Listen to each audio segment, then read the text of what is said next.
Okay, I think we are ready to begin. First of all, welcome to everybody that has been joined and will be joining during this session. My name is Julio Anaya. I am from Panama, and we will begin this English session to continue our programs that we began last week. So, Omar, can you present yourself, please? Hello, guys. This is Omar Bermudez from Mexico.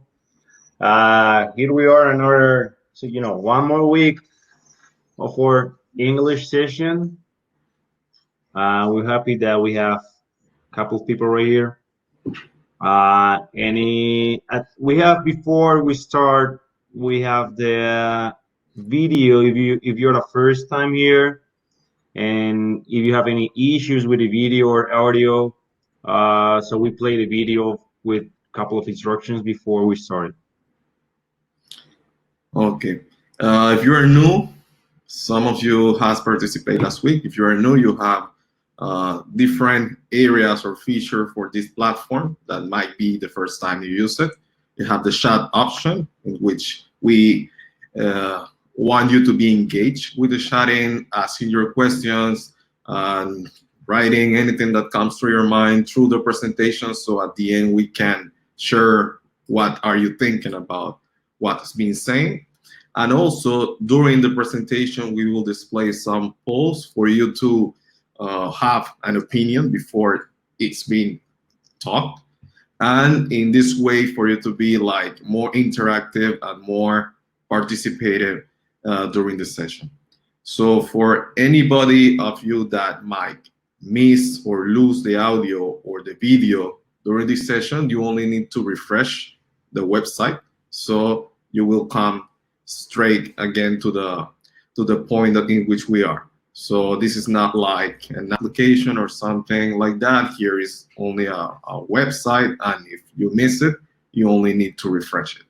So the first question we always do before beginning is that in our first session we talk about this is for referees, coaches, players. So we want to know from you who are here, how are you related to basketball? So you can start giving your answer if you're a referee, if you're a coach, if you're a player, or if you are another stakeholder from basketball, just to know how much of each we might have. So we are having, as usual, a lot of referee percentage in this poll. We got 92%. We won step by step for more coaches and more players be joining us, mostly when we have the sessions in which the topic is very related with the coaching and with the players. Okay, so I think we are ready to start. Today we have the topic about consistency. So Omar, the web is yours. Thank you. Here we go.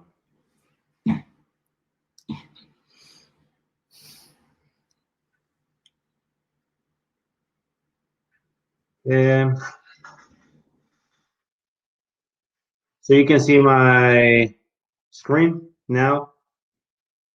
Yes, it's full. Okay.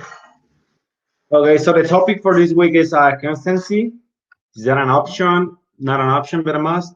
So most of you, of course, gonna ask me why constancy? Why we don't talk about basketball, about rules, about mechanics?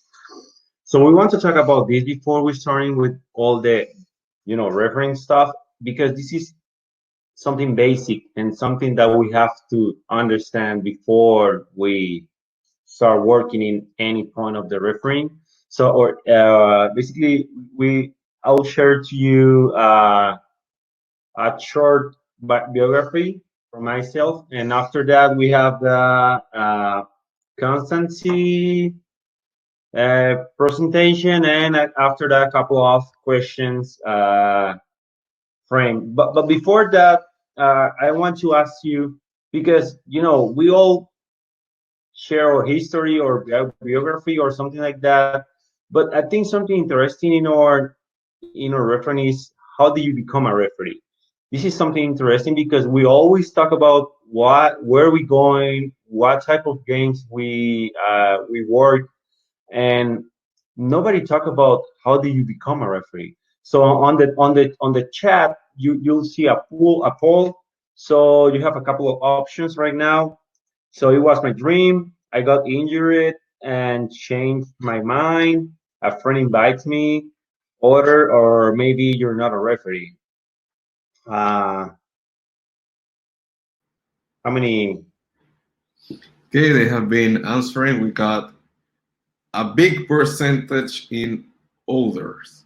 So I would like those all of you that write or that select others that share with us through the chat how you become a referee. So we got 50% of others, that 40% that were invited by a friend, 5% of injured players that then become referees. So all of you that select the other option, please write in the chat and we will be talking about that, how you arrive to the referee. Nice. So this is something interesting for us because I'll tell you my history now. Because I think at least 90% of people never dream to become a referee, except Julio. He has a different history. He started refereeing from he was a kid. But in my case, I was a former player, so I didn't imagine in that moment, maybe 15 years ago, that I will become a referee, and I'll be in a World Cup, and I'll be in a different process than 10 years ago. So I was a player, and I was working as a referee as a part time on the weekends. Why? Because it was a really good income for me. When we are in college, it is better that we have a work for part time. That income is pretty good compared to be full time in a job, and that's really hard. Uh, Diva, officiating minor basketball was a good part-time job that also allowed me to play while in school. That's basically it was my case. So I played in a professional league in Mexico in 2010, and after that, I can remember that I was alternating, refereeing and playing in school, and I can remember during the preseason of that, it was so I finished my first year, and on the preseason of the second year. So my assigner invited me to a college state championship. So it was, your case because how I will work as a referee in a college competition where I play.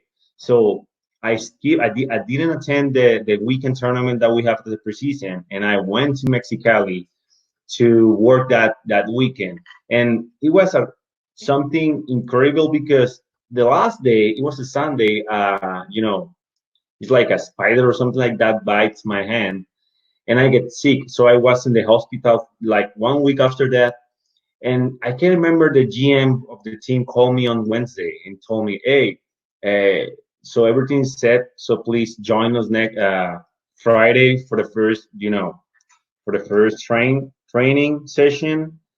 And after that, I couldn't play like for 4 months. So when the doctor told me, okay, you can do some activity like running, but no weights, not playing basketball, just running.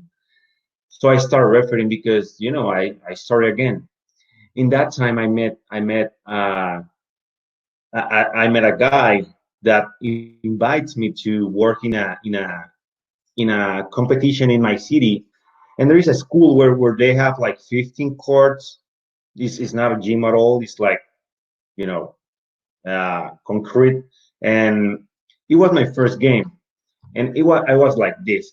I think we all have at least one picture of our first year refereeing, and nobody shared that. But I saved this picture when I was finding some pictures on my Facebook, and it was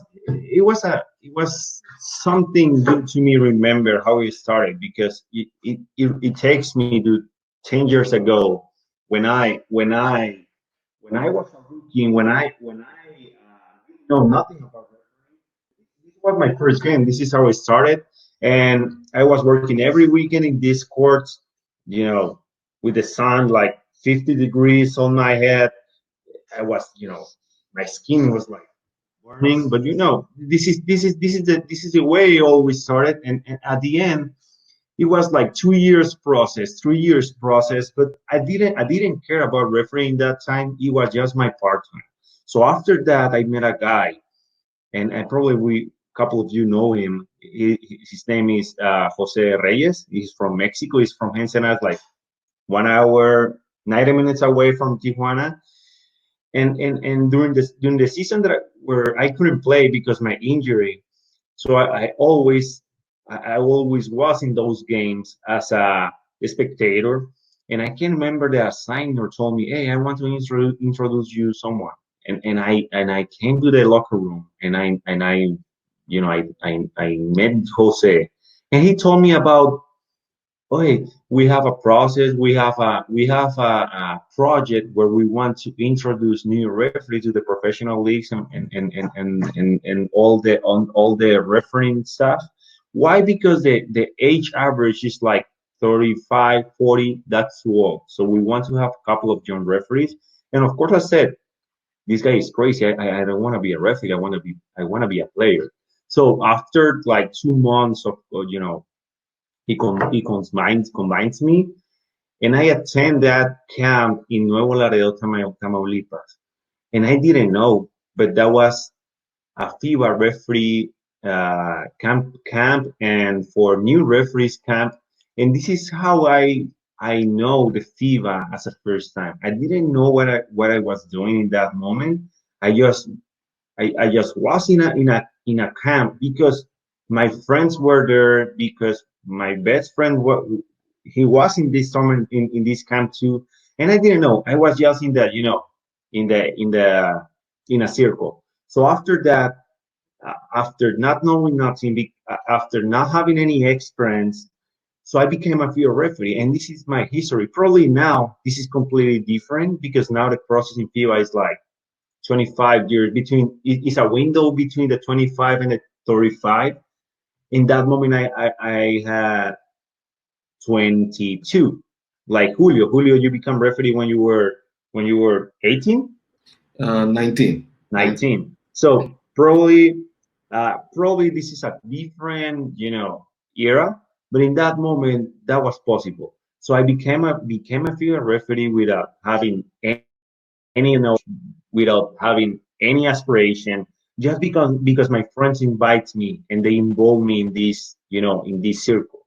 So after that, it was my first professional league season. I have my FIBA referee license, and this is how I started in the professional leagues in Mexico. Of course, my knowledge every day were higher, so I started working a lot of with partnering a lot of experience referees with higher experience than me, like Jose. Jose is a three or four time Olympics, a lot of work competition. He has three Olympic finals. So I was lucky in that moment to have these people in my circle close to me, trying to teaching me how to do this profession as a professional. So after that, I had a 2 years preparation on the professional leagues. I was working, of course, it was my part time. I'm an industrial engineer as a profession. I have a master's degree on industrial administration, and I was working as a manufacturing engineer in a company here in Tijuana, because our main activity as a city is the manufacturing companies. So I was working this the refereeing as a part time, and I was working like 8 games per season. That's really, really a low quantity. Average full time referee in Mexico works like 40 or 50 games per season. So it was 2 years preparation between my first FIBA nomination and my first uh, professional league game in Mexico. So after that, I received my first FIBA nomination on 2013. It was on Cancun. It was a FIBA championship. It's a pre-World Cup, I think. under U16, something like that. So I was in the same circle, but I didn't know exactly what that means. So I was just because it was still in that moment. This is my part time, so it wasn't my career at all. It was like, okay, in my first competition. I was excited, of course, but I didn't know exactly what it means. So with the time, I started to participate in a lot of competitions because I met Geraldo Fontana. I met a lot of guys who teach me and were taking me hand by hand to know and to be a pro on this profession and on this profession. So after that, I had a lot of nominations like Liga de las Americas again with Jose and Juan, then the Pan Am Games in Canada, and then a lot of U18 competitions, South American League, Intercontinental Cup, and it was a really good trip from that time. It was amazing. It was good, and I was understanding step by step how it works, how it feels, and what I want in that moment. So I didn't know. So now it is completely different after that. So it was a good experience after 7 years. And after that, I got my last nomination the last year on China on the 2000 and the 2019 China World Cup, men's World Cup, and it was a completely different experience. Why? Because this is a top competition in FIBA competition, except the Olympics, of course. But it was amazing because it was a different scenario. Top players, cameras everywhere, newspapers everywhere. The news were talking about this every time. So of course I was nervous, but after a couple of games, I understand that I need to be comfortable to compete, to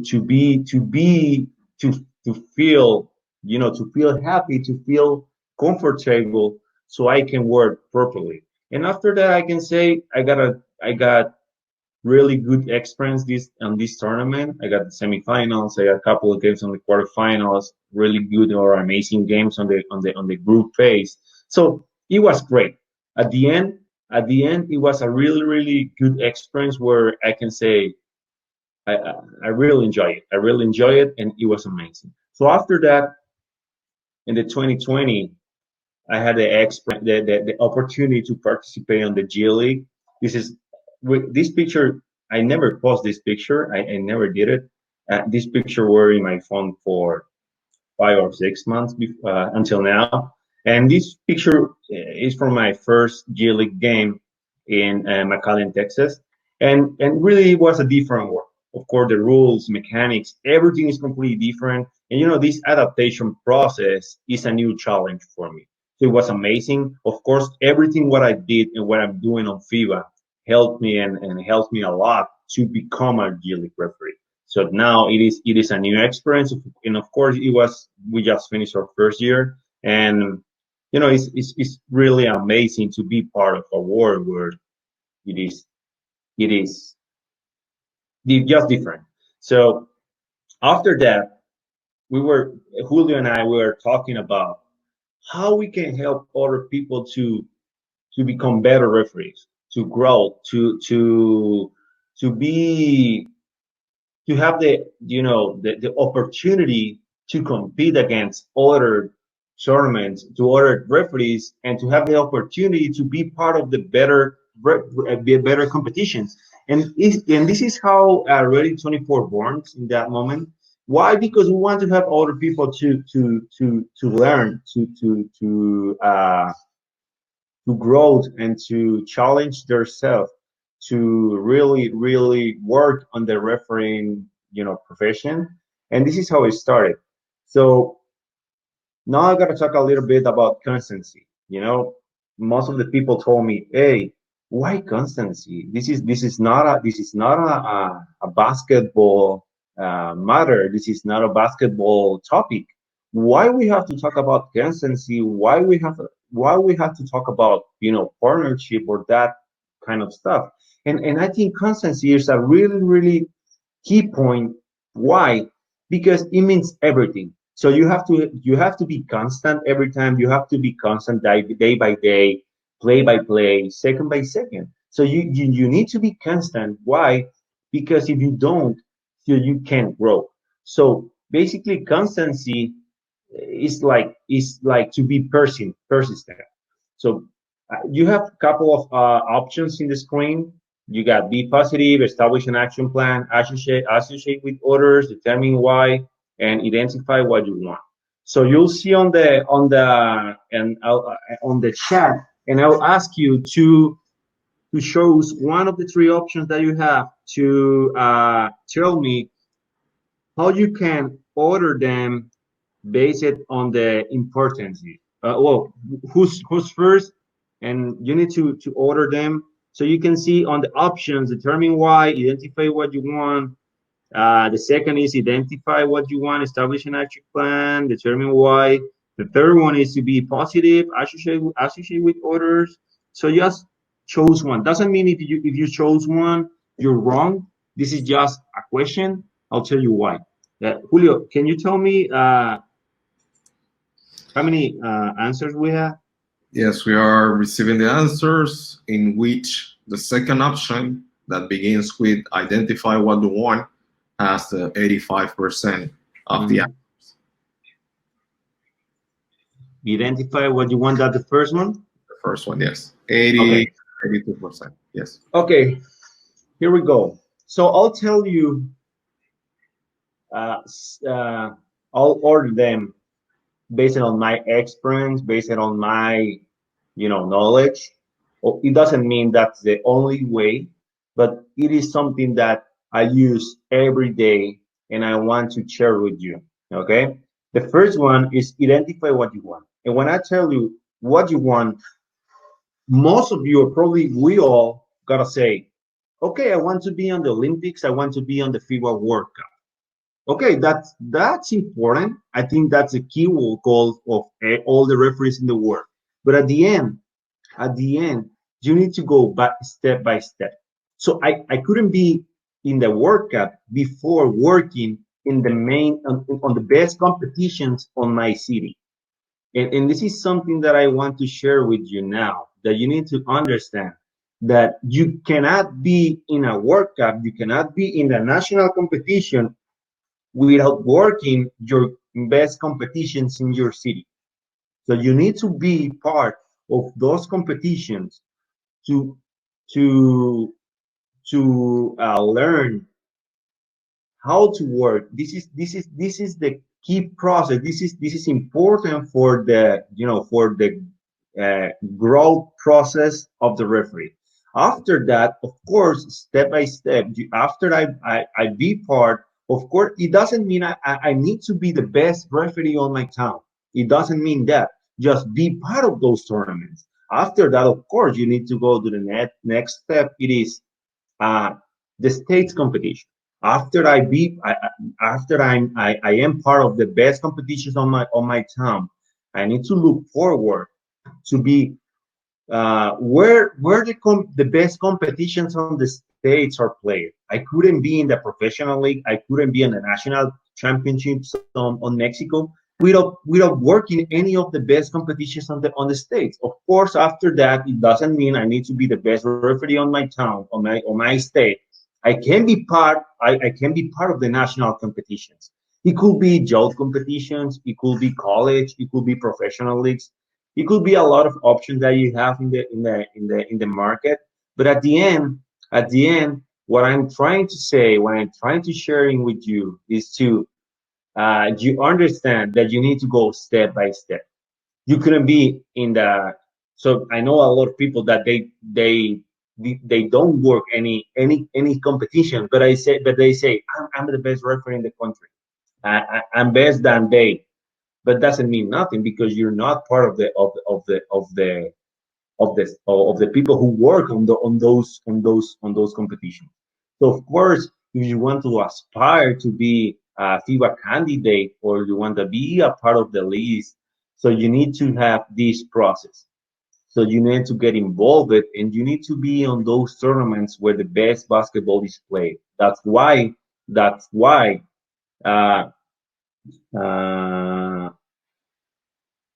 yeah, you can ask your questions on the chat so we can answer them. Julio is working on that. Uh, it means that you need to be go step by step. Of course, I couldn't be in the FIBA World Cup senior competition without working any of the U18s pre-World Cups, without working any of the Central Basket competitions, without working any of the Kokava. Of course, that's a process. I wasn't ready to be part of the FIBA World Cup because I didn't, you know, I didn't work on those tournaments. I didn't have any experience. Of course, that's my process. So this is something that I want to you understand now, so you can be on this point. If you have any questions until now, just again, you can post them on the chat so we can answer them. After that, the second step is to establish an action plan. It is so important. Why? Because because of course you need to understand that as a referee, before you work the game, you need to know that you will make mistakes. It doesn't matter where level you are. It doesn't matter where you live. It doesn't matter how old you are. It doesn't matter. We all make mistakes. But of course, you need to identify where you have to put this work to fix those mistakes. Of course, we have a lot of areas where we have to work hard, but especially physical preparation, it is so important because in this new era of the refereeing of the basketball, the image involves the 70-80% of the referee. Why? Because you need to project that you are ready to run, to work, and to be part of those, to referee those athletes on the game. They were taking care of their body. They are taking care of their body. They are preparing themselves 24/7. And this is something important that most of the people don't understand. And this is why most of the people just fail or just doesn't make it to the next level. Why? Because they don't understand that the preparation is a key point. The second point is the rules.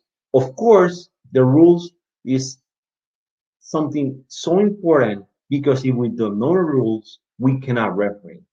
If you know the rules, if you know what the interpretation says, the rule sets, and all the new change that we have, you need to be updated. You need to be in constant relation with the books. If you A suggestion that I can make is every time you watch a game, doesn't matter if this is an NBA, FIBA, or a local game, professional game, whatever it is, watch the game in a purpose. Why? Because most of the time we watch the game like a fan, like, oh, see that dunk, oh, what a 3-point shot, whatever like that. My point is, watch the game with a purpose. It means that if you see something weird, so you take note, and after that you can find that on the rules. This is the way you are in a constant relation with the rules. Uh, and the third one is the mechanics. Of course, mechanics is so important because the mechanics book tell you where you have to be positioned to see properly the play. So my point here is that we all have to work in something related to the mechanics, to the rules, or the physical preparation. It means that every game, after you watch the tape, after if you don't have any tapes, you can record yourself working. You can ask a friend that, hey, please record my game or record me on first quarter, whatever like that. After you watch the game, you need to find where you have to work, where you have to improve and establish what you have to do to improve that. Okay, basically that's the action plan, and it means that every game we need to have short-term, mid, and long-term actions. Third one is determine why. And determine why, that's something that it was hard to me, you know, prepare something for that. Why? Because the why is different in every people. Why? Why I need to improve on my physical preparation? Why I need to improve on my rules knowledge, or basically why I need to move to my right instead of my left. So basically, Saul Garcia, I'm a Mexican and my English is so bad. I want to ask you, when you started the professional career in Mexico, you were speaking English. I hope you understand. No, I didn't. So I learned it. Basically, I don't think my English is so great, but I think it's something that you can improve watching TV or listening to radio. Uh, what else? Why? The why is completely different in every person. So sometimes when the people just quit, because we know a lot of people that after a year, after 2 years, they just quit. And this is because they don't find the why. Why? Because I need to understand that my physical preparation is important, because if I don't prepare it, of course I didn't make it to the next level. People don't, the instructors, they can tell you every time, hey, just preparing your physical preparation. Hey, you need to move that way instead of that way. So that's the point. And most important, because it was me. Why me? Because I don't know your history, but in my case, when they were inviting me to the competition, to the professional leagues, to the FIBA competition, I was like, why me? So I'm really good for this, or I really deserve it. And you have a lot of questions about yourself, about your performance. But this is part of the process. So you need to believe in you before everything. After you believe in you, just put the word that they told you. Basically, that's the why. And of course, the why is completely different on every person. Uh, the fourth is associating with others. And this is, I think, of course, every step is so important. But I think this fourth step is something powerful for your process, for your person, and for everything. Why? Because you know that associating with others is like absorbing the best part of every people.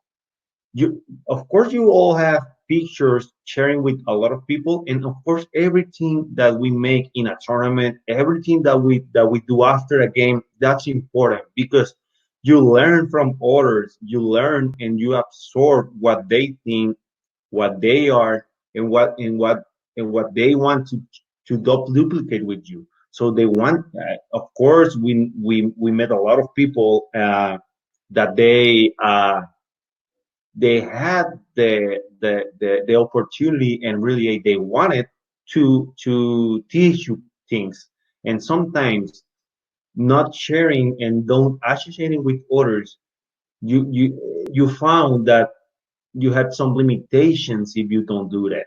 So after that, all these people that you can see on these pictures are people that some way, or at some point, that they teach me something, and of course they learn something from me.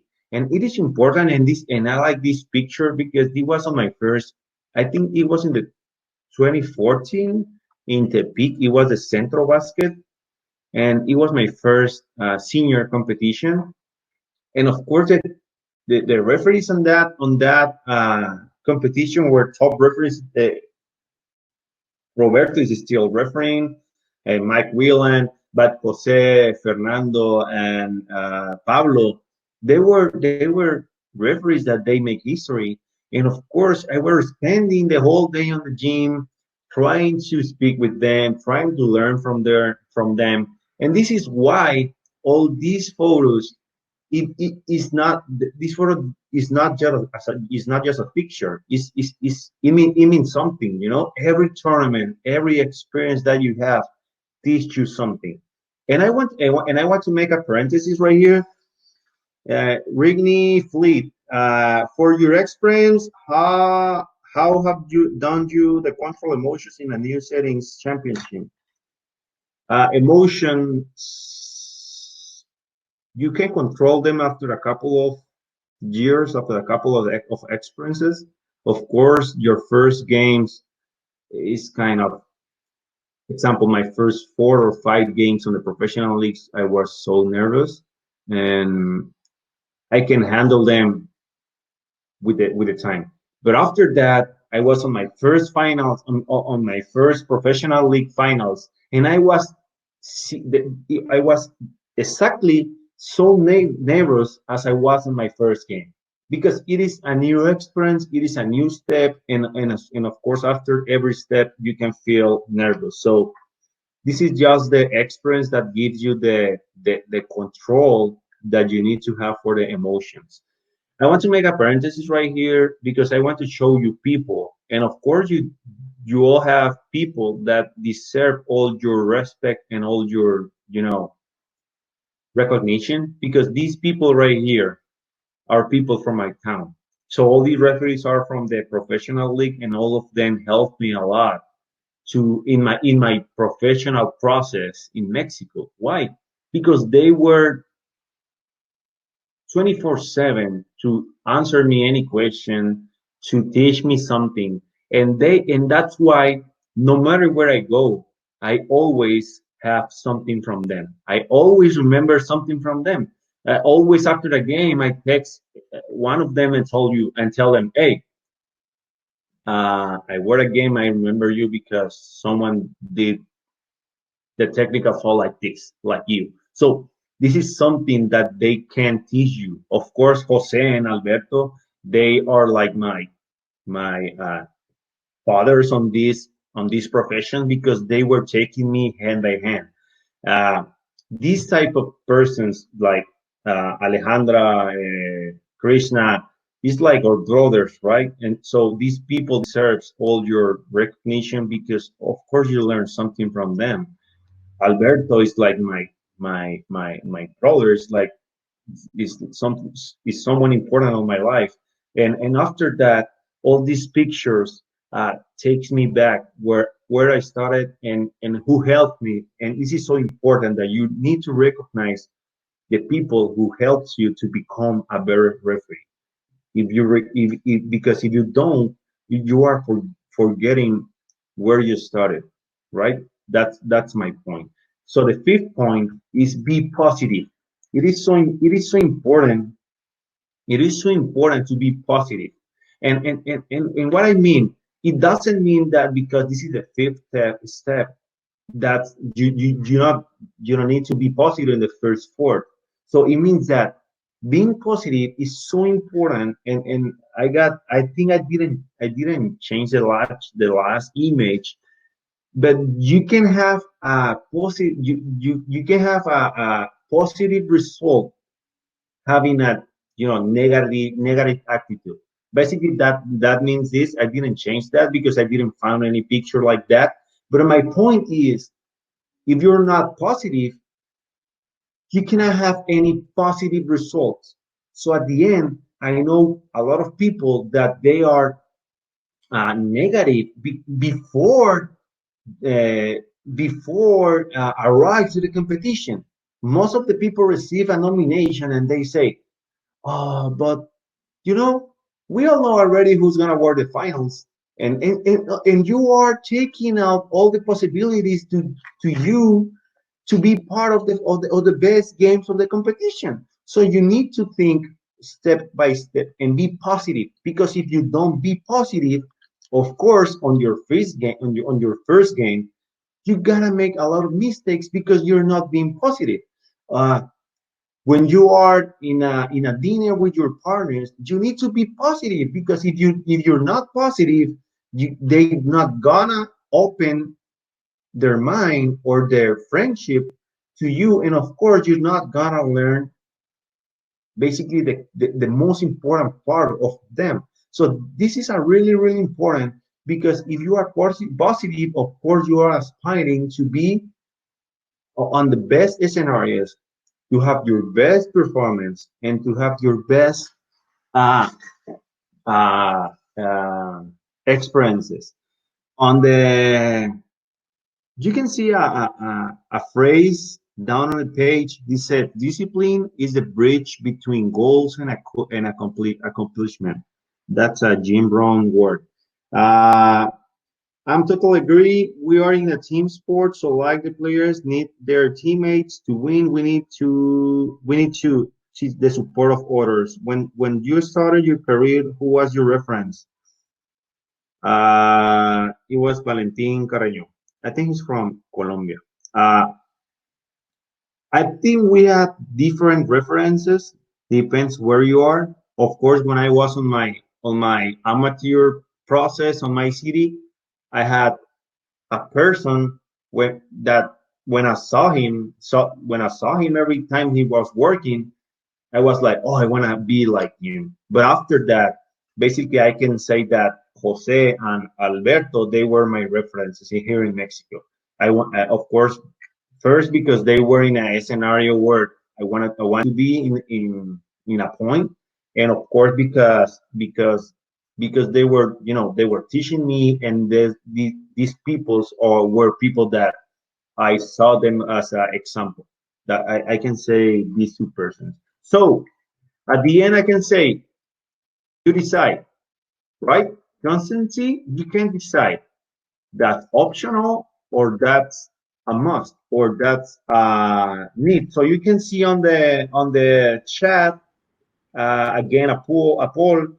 So the options are an option or a must. So you can say whatever you think. It doesn't mean uh, you're wrong. So let's see, Julio, how many answers we have, or how many Okay, persons? you're receiving the answers.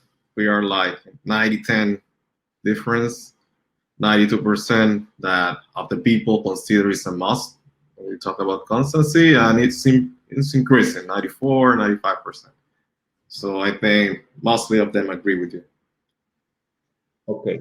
So what I mean, constancy is optional. Why? Because you can make a choice. So you can be constant or you cannot be. So that's why it is optional, right?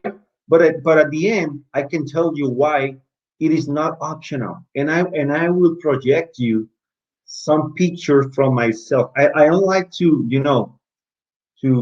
put some examples of myself. Usually, if you follow me on the social media, you're not gonna see a lot of posts of me referring. Of course, I have a couple, but this is not something that I like too much. But I need to show you why. I need to understand that constancy to be constant is not an option. Why? Because you can see this picture. I think this picture is like 4 years ago, and I was kind of fatty a little bit. My fat percentage is like it was like 20, 25, I don't know. But my point is, I really in that time, I was a professional referee because I worked a couple of professional games, but I I didn't was a professional referee because I didn't put the work. So I was part of the circle, but my commitment with the referee, it was like 50-50. So after that couple of years, I understand that my image is everything. So I changed and I became thinner. Of course, I can improve a lot of things, but I want to tell you now, if you want to be considered as a candidate for everything, first of all, be constant with your body. So be constant that you need to project that you are ready. So don't put some questions just because you're not working properly. That's the point. And I know a lot of people because that I'm talking about body. I'm talking about physical preparation. But I know a lot of people, and how many of you were like that?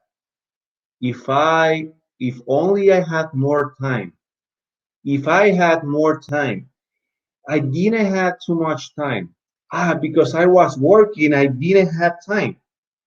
So at the end, if you don't prepare, you will not be will not be ready for your competition, for your game, or to be 100% focused on the game. And am I those kind of people that don't feel cool on the game if my body is not okay? I'm the kind of people that I'm on the court thinking that, oh, I can, my fat is too much, so my pants is like tight. So that's because you're not ready, you're not preparing yourself. How many of you are taking advantage of the COVID situation? Because on my case, I was spending my time like 3.5 months in my house. How many of you are taking advantage of that? Not too much, right? So at the end, I want to tell you, don't wish for it, work for it. And this is everything. This is everything. If don't wish to have more time. And this is something that I like it too much. Don't wish to have more time because you know what? It is not optional. At the end, constancy is not optional. It's not optional because you don't need to fail to understand this point. So you need to be constant and just collect all the positive, all the results that you have because you were constant. And basically that's the topic today. And why we didn't talk about nothing related to the basketball officiating is because if you don't understand this, it doesn't make sense if we work on that before this. So you need to be clear with that. You need to be with a commitment at 100% on this, and then you will do the work without any barrier. Alejandro Brand Kamei, based on your history, it seems that I was pretty easy to enroll as a FIBA referee. In my country, those opportunities were and still limited for just some privileged people. What other options are available? What other options are available for young talents coming behind me? Not related the National Federation. You know what? I heard this many times, and the only thing I can say, not because the opportunities are minimum, it doesn't mean you're not gonna make it. A lot of people told me, "Hey, in my country, just a couple or just the privileged ones receive the opportunities," and this is not being positive. This is like you're failing before starting. It's like sometimes we cannot change the process, we cannot change the system, but the only thing I can say is just put the work, get involved, and work hard, and uh, receive all the comments or all the feedbacks that you have after your games positive, because everything helps. That's the only thing I can say. I can't change the system. I can't change the thinking of the people who are in that position. But the only thing I can say, you can change your mind, you can change your habits, and you can change the way you are working on. So basically, at the end, I want to say why the constancy is not optional, because I couldn't be in the best scenarios, I couldn't be in the finals of my city like that. I need to change and become this to be considered as a finals referee in my country. That's basically uh, the point, and that's basically why it is so important and why it is not optional. If you have any questions now, uh, you can tell us in the chat, and basically that's all. That's all for today. How was your process to be a G League referee? I can talk too much. Just I get scouted and they invite me to a process. Okay, first of all, thanking Omar for sharing this excellent presentation. Most of you that have participated in the first one or have watched it through YouTube may see that we began with 2 points in which are not straight related to the rules, but we are like preparing the ground so next week we can start properly with more technical information. Last Yeah. week we talked about preparation, now about how you keep this preparation constant. So you can still make in your question through the chat. Today we would like to invite people to join us. So your face will be seen and you can make your question online. So you only need to click the button with the hand that says speak, and you can come with us to ask your question and to make any comment you have to relate it to the topic of today. Another point is that we are very happy to be sharing this information in English.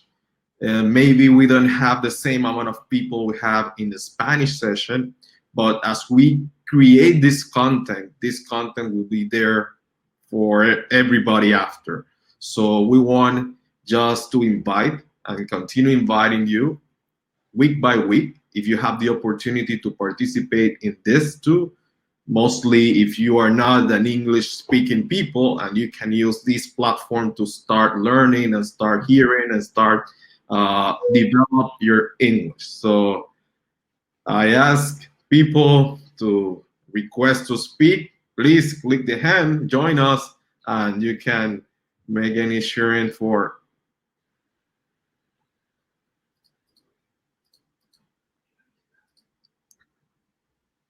More questions? There's no questions. Please, please. Now is there. Request to speak. We have, okay, let's see. Alejandro Bran Camay. I am accepting you. After you ask the request to speak, the platform will ask you to allow microphone and camera to be for to use it, so then you can join properly. While he's joining, Omar, please show us what will be the topic of next week. I know the flyers in Spanish, but the topic will be the same, and you will be engaged with this wonderful topic. You can see it. Yes, I think we can say next week we will invite a coach and we will develop a topic about technical foul, but watching from the coach side, in which we will ask and see how can he go deeply in this question about some technical fouls that might be frustration or might be a strategy for the coach to try to win something in the game. So this will be our topic next week. We will have a panel with another person, with a coach, in which we will be interacting properly with him. So if you have more questions, you can be doing Let's here. see. I'll move this one. We have Sharing. a question. It says, Omar, is there an example in recent memory where you did not follow constancy? What happened and how did you learn from it? Yes, I think we all have those, batches where you didn't work so hard, and I think it was before an international cup or intercontinental cup or something like that, where I didn't work properly on my body. I didn't work properly on my you know on my mechanics. And after you watch the tapes, I can remember one day that an instructor told me, "Hey, you need to reduce your fat," and I say, "Okay, it's not gonna happen anymore. It's not really good that the people tell you that." Uh, and of course, I understand that the basically physical preparation should be a day by day, and of course, if you are in a good shape, you are confident on the court. That's one of the examples that I have. We have here Alejandro, just our guest for today. Now we Well, don't. good afternoon, everybody. Good afternoon. Can you hear How me? are you? Yes, we are. I'm doing great. Thank you very much. It's a pleasure to be here with you. I've been a referee for the last 7 years. Although I do understand and I know that I will not have the opportunity to become a FIBA referee because I am 41 years old. But I'm very thankful to you guys for this opportunity because I want to be the best referee that I can be wherever I am. So it doesn't really matter if I can be a FIBA referee or not, because I do understand that opportunity is not available anymore for me. But I want to encourage you to keep doing the work that you're doing. And thank you for having me. Thank you. From where? Which Thank country you are you. Thank I you, am from Alejandro. Guatemala. from? Guatemala. Guatemala. Okay. Thank you for Thank participating. you. Thank you, Alejandro. Thank you. You too. Bye bye. Take care. Imran, he's asking during officiating a game, how should a referee gain the confidence? Knowing the rules is the all confidence that you need. Of course, stay in a good shape. Of course, mechanics is something that you will learn. But of course, if you know the rules, that's all the confidence that you need. Why? Because if you know the rules, of course, you will know what are you referring. You will know what you need to watch, and and all those small things. So I suggest you to know the rules, work hard on that, and of course, when you are in the games, you will be more confident than the last game. Okay, we will be finishing this session with the message Alejandro have just shared with us because it's that important, as Omar say, determine why.